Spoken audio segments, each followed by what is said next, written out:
All right, welcome everyone to This Explainer. If you are gearing up for that big English exam, you've landed in the exact right place. Today, we're diving deep into F. Scott Fitzgerald's absolute masterpiece. We're going to go way beyond a mere plot summary to really peel back the layers of the American dream. We'll be looking closely at the core themes, character motives, and those specific brilliant narrative choices Fitzgerald made so you can absolutely nail those analytical essay questions. So let's kick things off with our narrator, Nick Carraway. Right near the start, he tells us, in consequence, I'm inclined to reserve all judgments. Grasping the specific diction early on, that is the master key to unlocking the entire text. Why? Well, because the way a story is told and exactly who is doing the telling is just as important as the events themselves. Okay, let's dive into this. Here's our analytical roadmap for today. First, the unreliable narrator. Second, the Valley of Ashes. Third, the Grand Illusion. Fourth, class, power, and privilege. And finally, the green light. Section 1. The unreliable narrator. Now, what's really interesting about this is the blatant contradiction in Nick's own words. On one hand, he claims to be one of the few honest people he knows, a guy who completely reserves judgment. But then, almost in the same breath, and with a pretty spectacular lack of self-awareness, he admits his tolerance actually has a limit, and that he came back from the East wanting the world in moral attention forever. This built-in tension is a fantastic starting point for structuring your essay arguments around narrative perspective. Let's break down this unreliability just a bit more.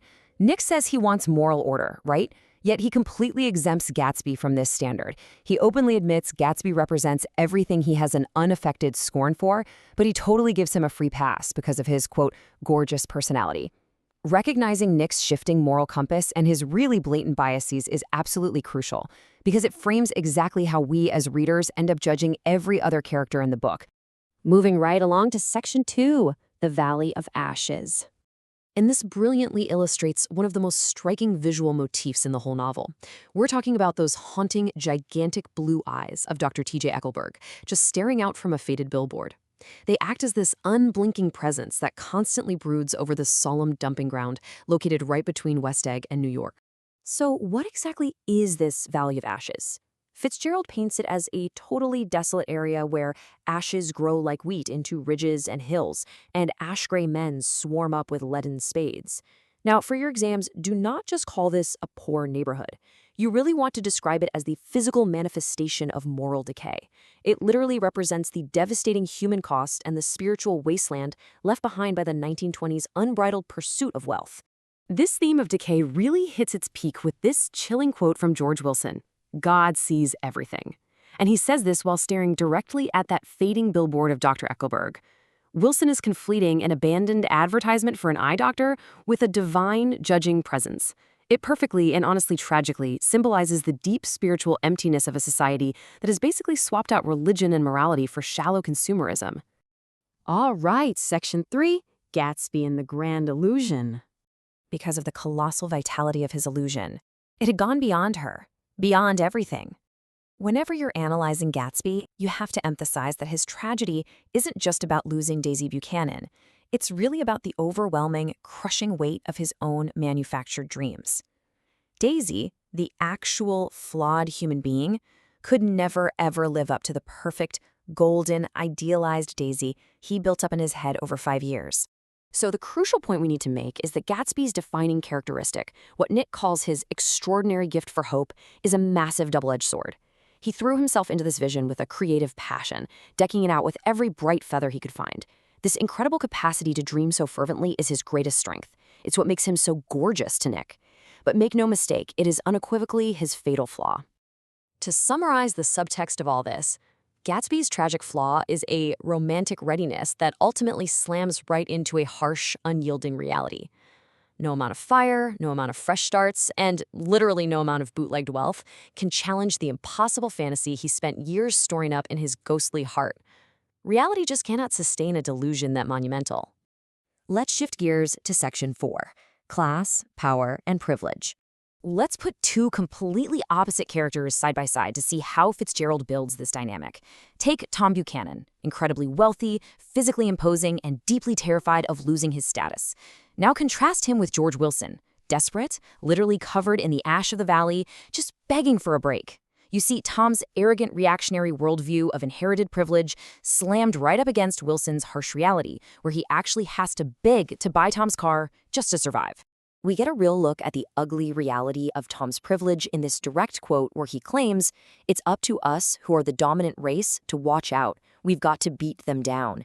This isn't just some throwaway line. Fitzgerald uses Tom's panicked reliance on scientific racism to expose exactly how the elite justify their position at the top of the social hierarchy. It completely masks his deep, fragile insecurities about losing control of his world and his wealth. So tying these points together for your exam, Tom represents entrenched, old-money arrogance. He doesn't have to dream or build anything. He just takes and he defends. Wilson, on the other hand, represents the crushed, discarded working class, entirely trapped by the system that Tom controls. Their interactions, especially the way Tom casually dangles the sale of that yellow car over Wilson's head, highlight an absolute, devastating power imbalance. Fitzgerald is systematically dismantling the whole myth of the self-made man and exposing the cruelties embedded in the upper class. Finally, Section 5, the green light. You simply cannot write an A-grade paper on this book without unpacking its overarching philosophical message. The green light undergoes a profound metaphorical evolution throughout the text. Let's trace it. Step 1. It starts out as a literal physical object, just a green light at the end of Daisy Buchanan's dock across the bay. Step 2. It transforms into Gatsby's unreachable, deeply personal dream of reuniting with Daisy and literally rewriting the past. And Step 3. By the novel's iconic closing lines, it zooms out to become a universal symbol for the orgastic future that year by year recedes before us, representing the ever-elusive, perpetually out of reach, and ultimately tragic nature of the American dream itself. Which brings us to the ultimate million-dollar question you absolutely need to be prepared to answer. Is Gatsby truly great, or is he just the ultimate victim of the American dream? Was his extraordinary gift for hope something we should actually admire, or was it just a fatal delusion that left him entirely alone, floating in a swimming pool? Chew on that deeply analytical question as you prep for your test, structure your arguments well, keep returning to these core themes, and you are going to do fantastic. Thanks for joining me for this explainer.